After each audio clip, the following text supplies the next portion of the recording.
በአንድ ቅጽበት በደረሰባችሁ ስብራት ለምንድነው ሁሉ ጊዜ ተሰብራችሁ የምትኖሩት? አንዴ ነው የወደቃችሁ፣ አንዴ ነው የተሳሳታችሁት። ሁሉ ጊዜ ግን መነሳት አለ። እግዚአብሔር ሆይ ብወድቅ እነሳለሁ፣ በጨለማም ብቀመጥ እግዚአብሔር ብርሃን ይሆንልኛል።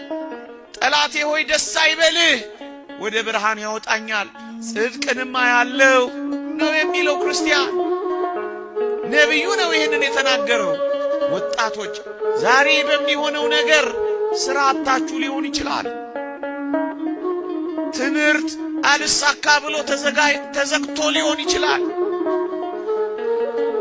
የምወዳቸውን እንዴት እጦራለሁ ብላችሁ ጭርምት ኩርምት ብላችሁ እያላዘናችሁ እያለቀሳችሁ ሊሆን ይችላል።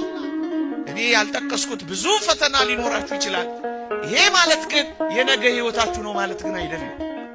ይሄ ማለት ግን ለዘላለም የተቆረጠላችሁ ህይወት ነው ማለት ግን አይደለም።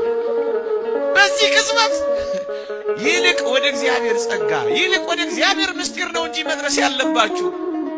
ልሙት በቃ ለምን ትላላችሁ? ገና በልጅነታችሁ በጀመረው ነገር የበስተርጅና ዘመናችሁንም ለምን ታበላሻላችሁ? የነገር ፍጻሜ ሌላ ሊሆን ይችላል፣ ደግሞም ይሆናል።